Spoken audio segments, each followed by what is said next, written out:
How the heck are you? Well, it's a staycation. I'm home. I'm trying out this experiment here using a microphone and this bass guitar because I had some videos I wanted to make over again where I was doing bass guitar type stuff. But I really need to get a podcast mic because right now I'm just using this dynamic mic. I'm going to try to turn this camera without knocking this thing off the stand because I thought I was going to use my phone, but apparently you can't stream horizontally on a phone, or you can select it, but it doesn't like it. I'm not sure why. But I'm home on a staycation. Home on a staycation for 2 days because I figured I needed some time off.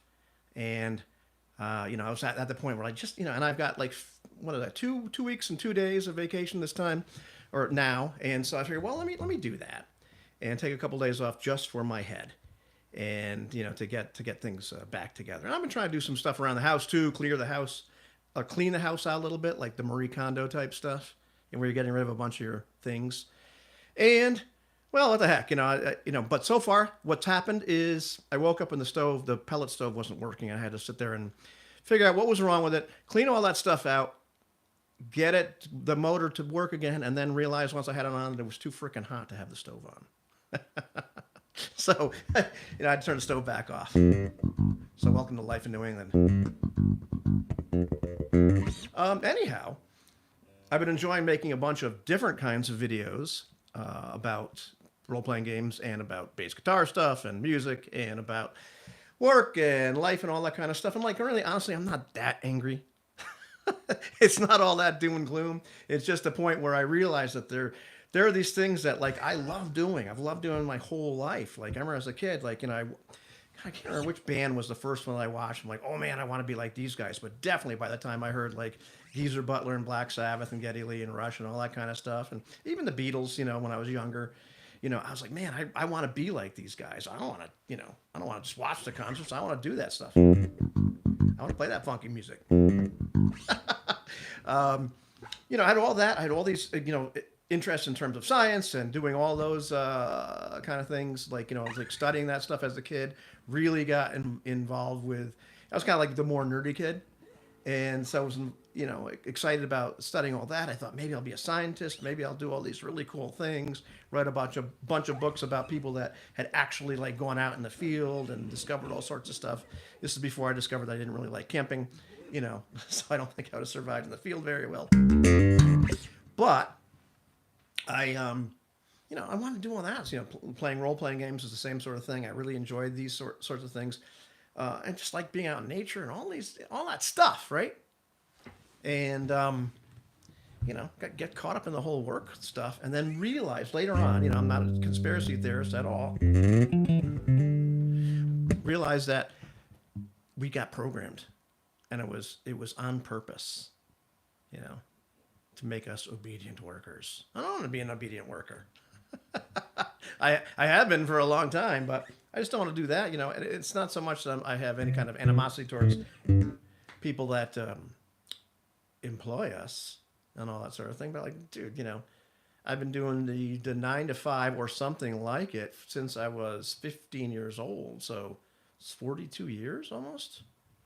And I'm talking to Susan all the time. We're just we really just need to not have these jobs anymore. These really suck. So finding something that will be, satisfying in that way would be really, really cool. The thing too, and I'm just kind of rambling, but I figured let me just see if I can make this system work with the microphone and the bass guitar is having this 2-day staycation. And I've had some other staycations where I've taken a week off. The whole time, there's this thing looming in the back of my head. I've got to go back to work. And, even today, I woke up and I wasn't feeling it. And so I went back to sleep for a while. And there's that part of me feeling guilty, I need to get these things done because I only got a couple days to get some stuff done. Actually, I need to practice some songs for this gig I'm doing on Saturday. But, I remember the time that I was home for quite a few months taking care of, Megan and afterwards, I didn't worry about stuff like that. I was just home. I did what I wanted to do and, took care of things. And then it wasn't this big looming specter of, I've got to go back and to this grind, which, kind of sucked. And so the idea now is looking at things. I had the opportunity to check out a bunch of stuff where people have said, well, how do you find out what you're supposed to do or you want to do, all that kind of stuff, and um, it's the idea of like, what are you good at? What do you love to do? Um, what do people come to you for? What feels effortless when you do it, or just time seems to vanish, and you get in the flow, you get immersed.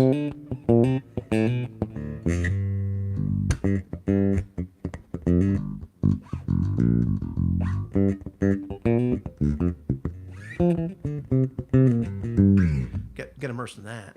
I can sit there and do that for hours. So getting paid to do that, that'd be kind of cool. Or getting paid to do anything musical, getting paid to do anything where I enjoy it. The staycation, it's all I really wanted. This is really mostly just a test of the mic and the bass. I'm just kind of rambling at this point.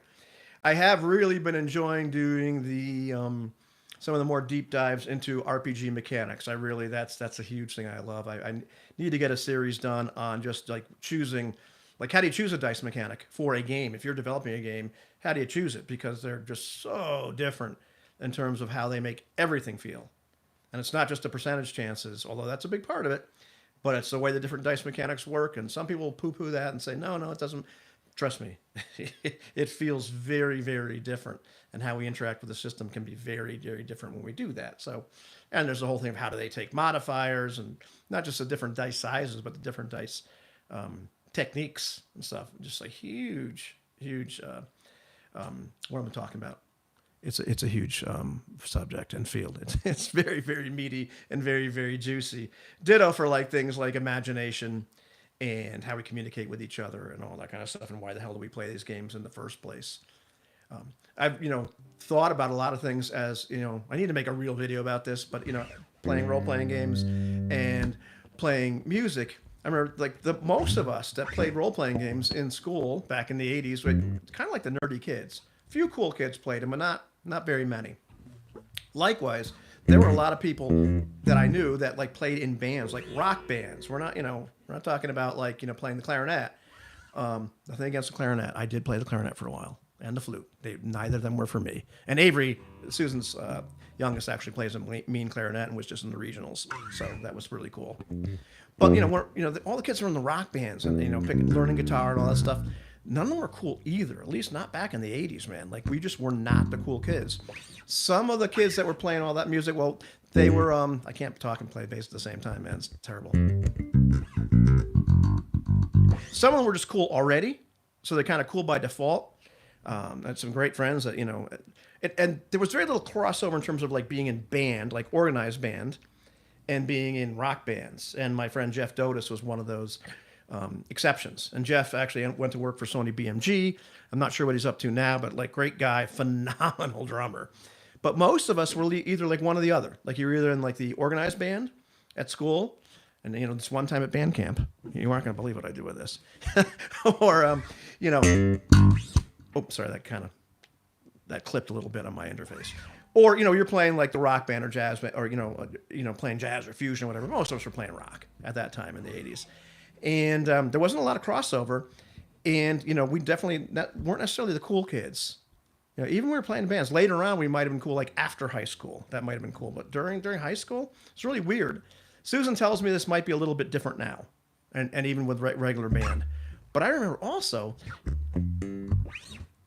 being in high school and being interested in some of the instruments they had in the band. Like the kettle drums seemed really wild and cool and stuff like that. So I'd sneak in there, I think it was high school or junior high school, and then try them out. Getting chased out. Like, you don't belong here. And I would think, man, if you're a music teacher, why wouldn't you say wow, this kid's interested in music? Like, let's foster that. Like, hey, do you want to learn something about this? Do you want to hang out? But at least then, like, it was this very exclusive club. And I just wasn't really interested in being in that exclusive club. And, they didn't want me there in the first place. They didn't seem to want like the curious kids in there in the first place. The kids that were going to sit down and behave and do exactly what they told them to do. That's who they're going to have in the band. And let me tell you about rock. Jack Black was right. Rock and roll is about sticking to the man. And I didn't want to be a part of anything organized. It wasn't as appealing. It's one of those things that I thought about a lot in terms of role playing games, in terms of music. We all tend to be the same kids.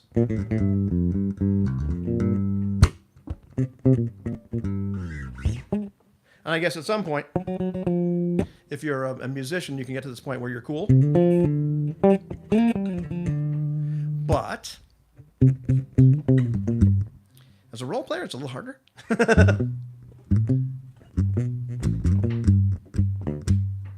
I suppose you could be cool as a role player, but as far as like Critical Role and all that kind of junk, but it still hasn't gained exactly the same kind of traction and moved people. So when I wondered to myself, man, what could I do to support myself doing the things I love? Role playing games doesn't necessarily come up. I could, I suppose, DM, or GM. For money, but it would have to be the game. I wouldn't want to do any of the popular games. And I suppose I could write. There's a couple role-playing game ideas rattling around in my head. More than a couple. But except for my friend Eric, I don't think too many people make a living writing role-playing games. But it would still be kind of fun. I have an idea or two for a book about role-playing games. About role-playing games. But I'm not sure if those would gain too much traction either. And yeah, so would I do stuff like that for a little bit of money and maybe put them on drive-through? Sure. But I'm not sure if I'd really want to be a professional game master. I suppose I could. But then there's the music thing. Well, there's a lot of money to be made there, kind of. But it depends on what it is. I have a lot of friends that are full-time in music, but they do lessons. That's pretty much their bread and butter. And these are great musicians. This guy like Mike Marble, who lives down, I think he's Trumbull now in Connecticut. Phenomenal drummer. But his bread and butter is still giving lessons to rich kids. And that's, and he would play with us one night and make $100 in some dive bar and then go to New York and play for some big event and, make well over $1,000. Or, I forget exactly how much he was making in some of these things, First call drummer and a lot of stuff in Connecticut, New York. But still, it was lessons. I don't read. I didn't learn to read, which is really bizarre to me because I learned to read. I don't remember ever not knowing how to read like English, like that alphabet, like ever. And it's really bizarre to me that learning music was tough. But generally I'd hear something and then I'd hear it once and I'd be able to play it on the instrument and kind of know where it was, especially when it came to these guys. And the whole accidentals and the key signatures and stuff like that, really, I always wondered, why aren't there just 12 spaces on the staff or 11 instead of, the 8 and then or 7, and then we've got to remember at one time what key it's in. Should be able to figure out what key it's in anyway, just by the notes that are there, right? But different way of thinking. So maybe one day I'll learn to play, but learn to read. But that kind of prevents you from doing too much in terms of lessons. I suppose they could do a certain amount. And yeah, do I make money playing the bass? Yes, I do. A lot of gigs. I make money doing sound. But it's on a local level. And so far nobody's picked me up and said, hey, we want you to be the next Tony Levin. I have been doing a series about live band advice, which, about, tens of people have watched. But it's all based on my experience from doing this for a very long time. And it's uncanny how many people have been doing this as long as I have that really have, their head is in a very bizarre place anatomically when it comes to being realistic and, understanding how this whole thing works and that show business is 2 words. And then, that primarily your big function, doesn't matter whether rock and roll is about sticking to the man, which it is. We're sticking to the man. But when you play at somebody's party or somebody's venue, somebody's bar, or wherever it is, you're in a contractual business arrangement. You're there not because they're a patron of the arts, and some of these people are almost, they love it, but they're having you there because, you know, you're supposed to attract people there, or at my age, you're not attracting too many people because all of our friends are in bed. But, you know, you're keeping people there. You're keeping them entertained, so they stay there, so they buy more stuff. You know, I don't drink anymore, but these people are buying a lot of alcohol. And so that's what you're there for. And if you drive them out, you're too loud, you take too many breaks, you know, you're just kind of a jerk, you're not playing the right music, whatever happens to be, well, then you're not really fulfilling your part of the business arrangement. And it's uncanny how many people think, well, you know, they don't have to understand it's rock and roll. And we have, it's like any other contractor. Try that with any other, you know, imagine any sort of contractor coming to your business or your house and having that kind of attitude. It's like, dude, there's the door, buddy. You know, so we're very much in a business where, you know, it's our job to keep people happy. And hopefully that series gains a little bit more traction, because I think it's a valuable thing for people to know. There's tons of stuff on YouTube about, you know, the stuff of like, well, you need to stand this way and this thing. Don't ever look at the neck of your instrument and all this. You know. Okay, great. That's great, dude.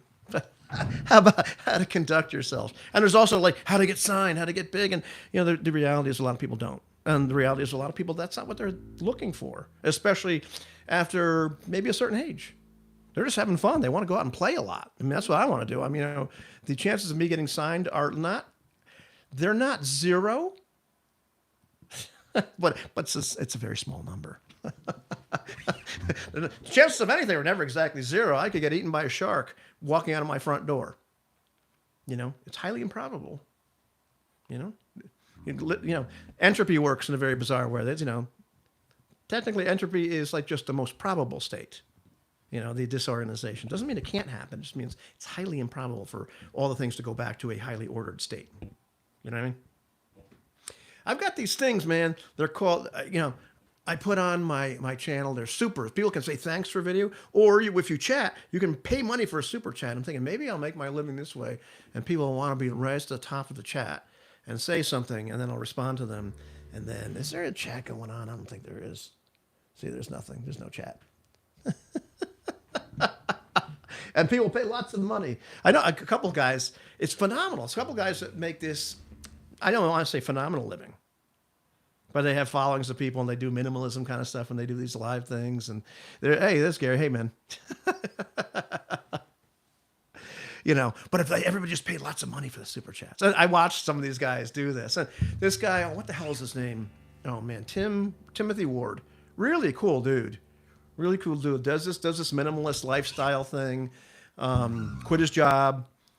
Does a lot of stuff where he does seasonal work in like in parks and whatnot. It's like about 45, so he's young compared to me. So, but he just realized one day, like, I don't want to do this whole like, you know, cubicle thing and like, you know, be tied to all my possessions and all that kind of stuff. And I could never be a minimalist myself, although I need to get rid of a bunch of my crap. But he does. He's really cool stuff. Really cool videos. I would recommend you go check him out. Maybe I'll put a link when I'm done with this thing. But he's just talking about this whole idea, like, dude, we got to make it from womb to tomb. Stop worrying about so much crap. Stop being attached to so many things. Stop being so hard on yourself. Stop being so, you know, we get so wrapped up in whatnot. We make ourselves slaves of, you know, our jobs or like our possessions and all that kind of stuff. Yes, I'm paying some of these still paying some of these us. So yes, I'm a bit of a slave to some of my possessions and some of the debt. But, you know, really, you know, you could look at his lifestyle and say, man, this guy is just being unrealistic and being like, an adolescent. But I'll tell you what, he's enjoying the hell out of his life. And so he does these live streams every once in a while. I think he's been doing that for a very long time. But sometimes people will, you know, because they love his message and whatnot, they'll like do the super chat thing. And I forget how much money you get out of the all the supers. You know, if you guys say thanks or do a super chat, I think we get something like 70 or 80% out of that goes to the actual content creator. Yeah. So everybody just give me money.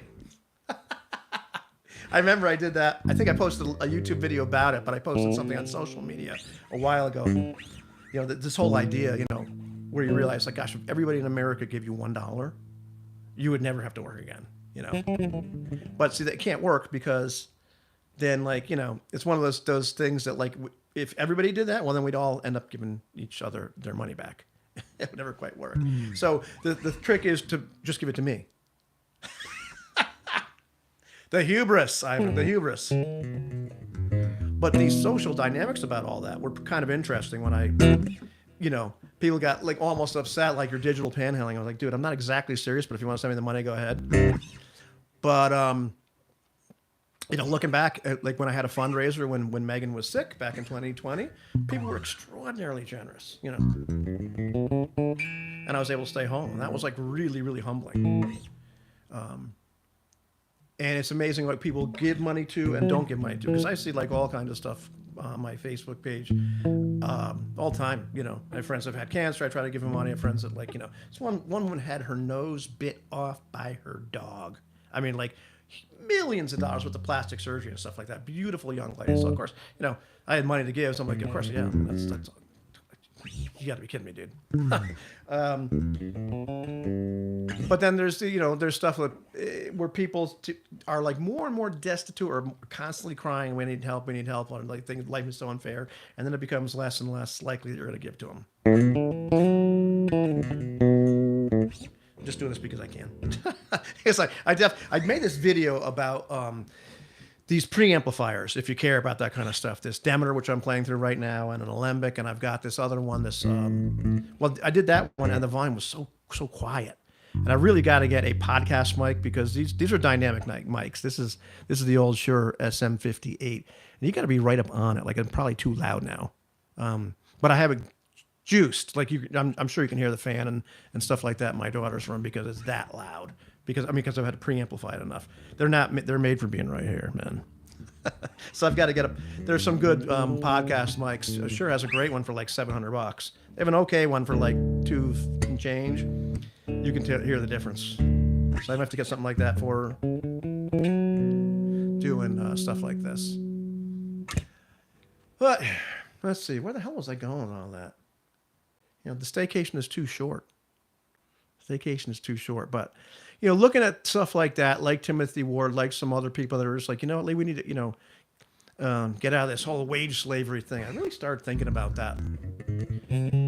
Because to be quite honest, I've had safe jobs all my life. I got the job that I had with the state right out of high school. It was like just right time. They were hiring a brief hiring window, and just anybody had a warm body. If you could, pretty much, they saw if I could fog up a mirror, if I had a pulse. It's good, you're in at that time. And had the job for a very long time until I lost as an indirect result of active addiction.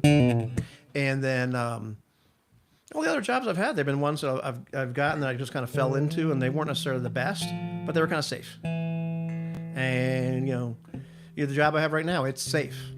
It's not. I mean, my supervisor is great. I talk smack about it, but she's fantastic. The situation is cool as far as the pays and all that great. It's like it's under like 20, 22. It's like 21 something, whatever the hell it is. But I get a company car, which is instantly another like almost $7 or $8 an hour. I think I figured it was probably like $28 an hour I'm making with the company car. But still, that's not a lot. It can kind of just pay the bills. If I wasn't in debt to the level that I am, it definitely would pay the bills. I hate the job. Like I don't really like what I'm doing, but it's nominally 9 to 5 or like 8 to 4. And I have this company car I can use. I don't have to worry about those sorts of things. I pay a little bit for it, but not very much. But it's going to do something all the time that I don't really like.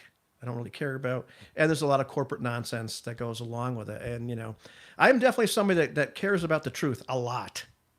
Probably too much, And I'm not sure how much that has to do with being an INTJ on the Myers-Briggs scale, but it's really important to me. And so like my BS meter, can I say bullshit? I think is pretty high or pretty sensitive. And so it's pretty sensitive when I'm like, yeah, I'm being lied to here. This isn't really true. And I got actually kind of a reputation of being a bit of a maverick at some of my jobs. Where here's a great story. They say you're supposed to tell stories on YouTube. So I'm working for the state of Connecticut. They had me doing some investigations. They'll get some of the employees that are higher up in the ranks and put you to investigator training, and now you're an investigator. And so there was a situation where a young man was on a shower. I forget what they call it, shower dolly or shower. It's a thing. It's a table and it's got a drain in it, and you put the person on it. They're generally non-ambulatory, and you can give them a shower and stuff like that, and then you can turn them back and put them on a chair and whatnot. And it's got this big heavy base and what have you. And the guy fell off of it, and so they were trying to see if the staff was at fault. Like, did she leave him alone? So I interviewed her. I interviewed a lot of other people, and her claim was essentially the guy had rotated, because he was slippery. So he'd rotated, perpendicular to the table.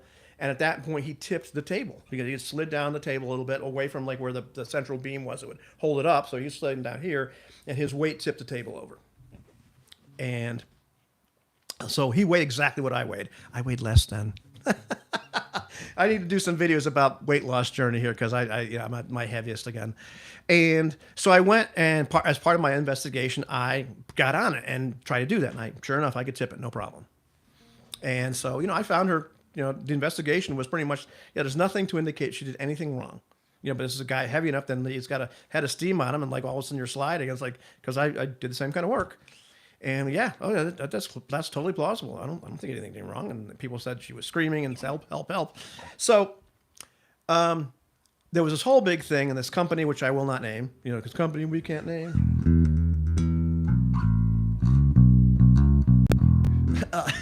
This, I won't name just because of liability or whatever. I'm not sure if they even exist anymore. They said they did this investigation on their own. They said, well, we fixed the problem with this unit, and this will never happen again. And so I'm sitting with my boss in the office. I'm like, well, I'm just going to go check that. And she goes, no, don't do that. Just let's close this thing up. So I went and I said, this doesn't feel right. And so I got on the new unit they just sent to us, and I tipped it just as easily. And so I put that in my report. And apparently people got fired, and there was this whole big thing in the company itself. And a lot of people were pissed off at me. But dude, the truth is the truth. And it doesn't matter if it's unpopular. You don't have to be a dick when you're investigating it or researching it or doing all that kind of stuff, but the truth is the truth. And in a lot of things I didn't realize until I watched some other dudes, I was just knocked my head against a wall. Like, why the hell I'm bringing this insight to people in various, governmental agencies and corporations. Like, here's things that are just wrong, or like we need to fix this, or something here isn't quite right, and constantly getting to like, don't say anything, don't talk about it, I'm thinking, wouldn't you want, like, I thought the whole idea was they bring consultants in and everything else to be more efficient or to fix any problems. You would figure, like, gosh, I'm a problem solver. Like, this is one of my big strengths. I don't understand why I'm constantly smacking against that. And I forget to do the same right off the top of my head, but there are a few other people on YouTube that were like corporate people. And this one guy's kind of a bombast. Well, Susan watched one of the videos a little bit. She goes, he's mansplaining everything. It's like, yeah, that's kind of how he is. But, they were giving this idea that like they don't want your input. If you're in a corporation, they really don't want you to say anything. They don't care. They don't even care if you're right. They just want you to stay in your box, do your job, stay in your lane. And, instantly, at the ripe old age of 56, I kind of had this inklings, but they just said it in a different way. And all of a sudden I realized, oh my God, all like this whole sections of my life make complete sense. Makes sense. Like everything I'd seen just makes sense now. And all these things that like were baffling to me about like why I kept on, getting the door slammed in my face or banging my head against the wall. Now all of a sudden that made sense. Which is one of those things that, like I said to myself, it wasn't just that I got mad.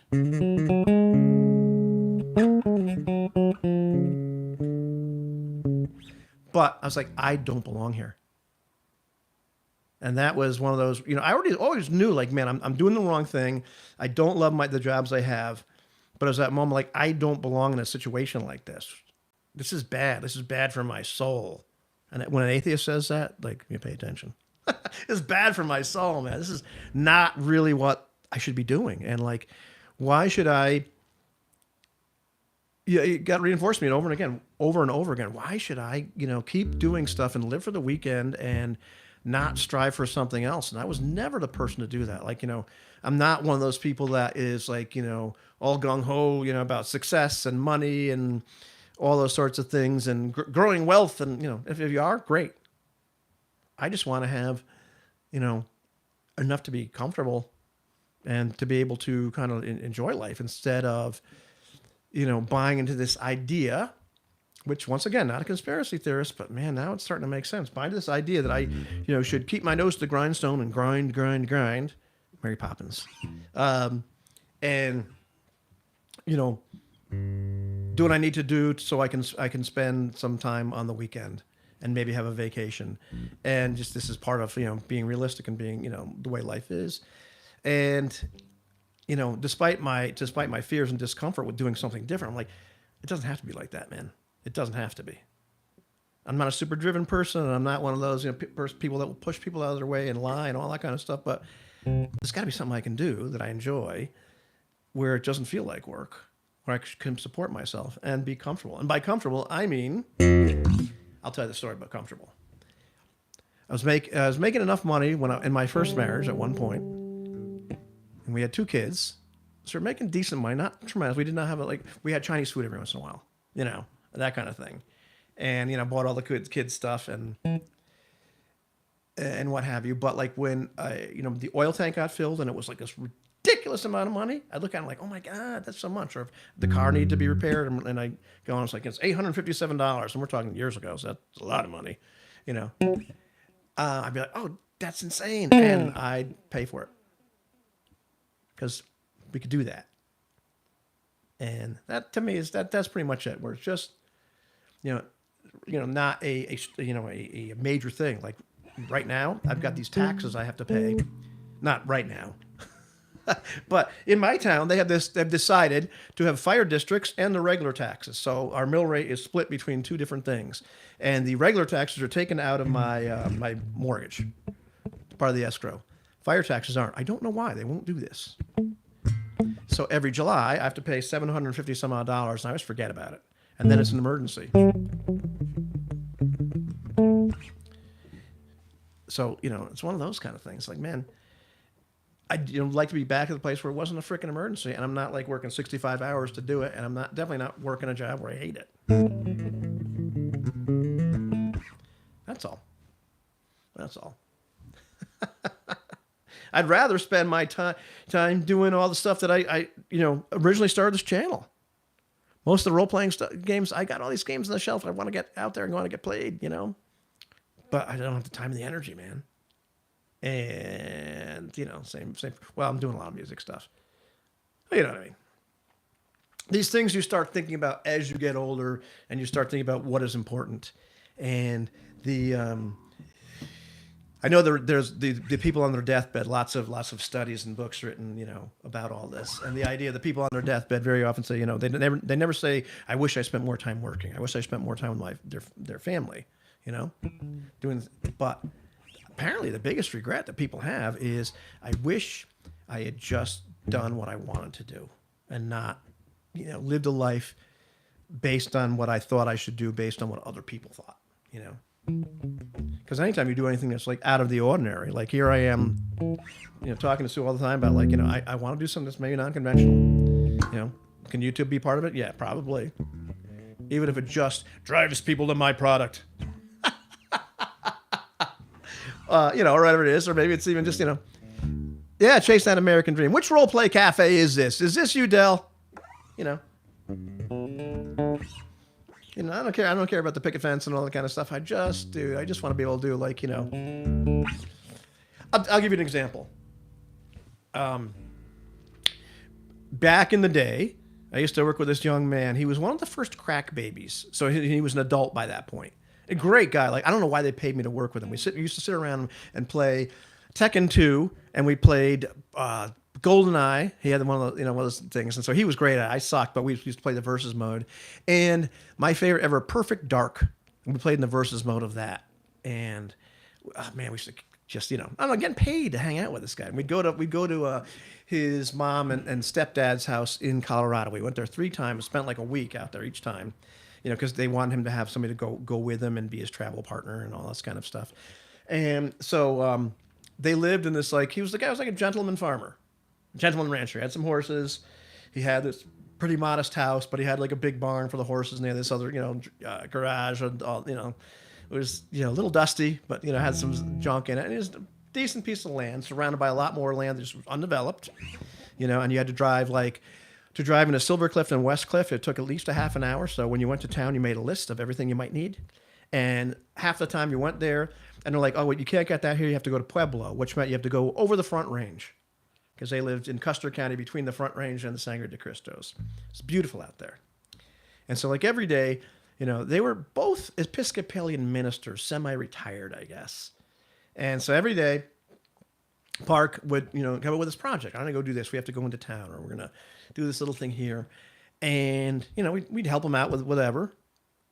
And we're just kind of outside and, you know, he'd putter around. I'm like, man, yeah, that's the kind of life I want, you know?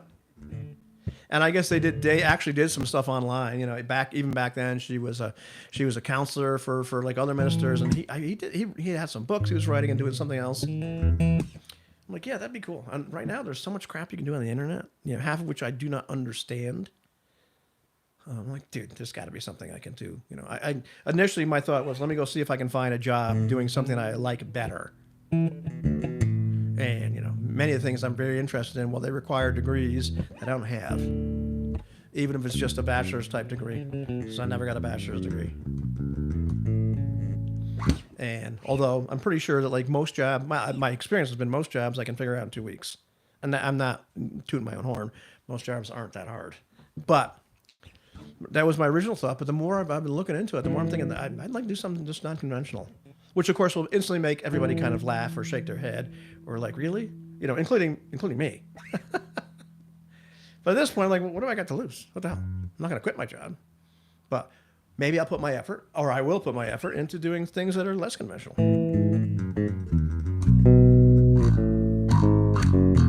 Anyhow, this is really mostly just a test to see if I can get this bass and the vocal mic sounded good enough to do another video.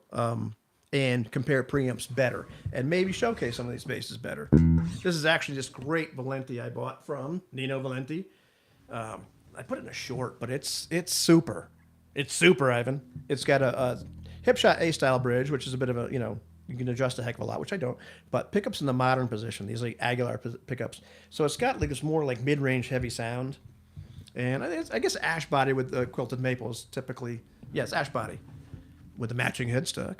And stayed on an ebony board with no dot markers, which I really like. I think it looks really clean. Like my Tobias has no dot markers, and a couple other things that I really dig. But it's got like a much more nasal tone. Hey, hello, what's going on, man? Are you driving home? Must be driving home time. I watched your video in its entirety today. And yes, I put some echo on it for the hell of it. But I'd like to actually, you know, spend some time actually showcasing some of these basses and like what they actually sound like through this interface, you know, and talking about the electronics some more and whatnot, because he does like phenomenal work.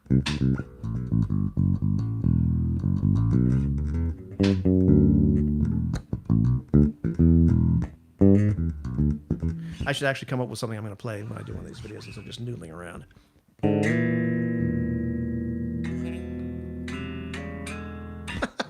Anyhow, I'll quit bothering you nice people. That was just, you know, want to see how this worked and figured I'd ramble a little bit. But yeah, I'm enjoying the staycation, but it's too freaking short, man. You know, we're not meant for this. We're not meant for this. And I know, you know, when I say things, I sound almost like this conspiracy theorist or this mad guy. But I'm like, you know, so it's like one of those things where I'm just kind of waking up. I'm like, I took the blue pill. Like, what? Or no, the red pill. It's like, oh, man, you can't unsee this crap. You know, got to be able to do something different. I'm just not a Tony Robbins like rah go guy, and you know, there's there are these people, you know, on YouTube. You know, so many YouTube channels is hilarious. They're YouTube channels devoted to telling you how to have a successful YouTube channel, right? And they, you know, a lot of them are started by people who took a course or, you know, bought a course from somebody else about how to start a channel, about having a YouTube channel. And so their entire history on YouTube, from the very first video, is telling you how to have a successful YouTube channel. I think I made a short about it. Does this seem weird to you? Seems weird to me, man. And then there's a whole bunch of people that are just like so like gung ho about success and this and dude, that's not what I want, man. I mean, I just want to be able to do something I enjoy doing and be able to enjoy life and not be stuck doing something I hate and having it suck the energy out of me so much that there's no time and energy for everything else. And so yes, we've been trained by the Prussian education system that got brought over here by Horseman to be obedient workers. And that's something I would have told you was complete bullshit years ago when people said something like that. And now, I think that's really what's going on here. Actually, especially talking to Susan, who is a teacher. And she will flat out say, like, a lot of the educational system just sucks.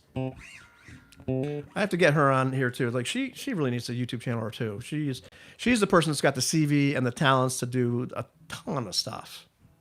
I feel like she's a much more marketable commodity. I mean, she just literally just has that much to offer. And there's times I wonder, what do I have to offer? Something maybe, right? My wit. My ability to synthesize and see beyond BS. And understand. Maybe. Anyhow. We'll see how this live video went. I'll talk to you kids later. Be good. And where the hell is the stop button? Where's the stop button? Well, let's see. Oh, hey. There's supposed to be a stop button here. You guys remember how to do that? I remember it was really tough. Maybe I just had to hit the X. Is it the X? Yes, I'm sure I want to stop streaming. Yeah, sorry, Drew.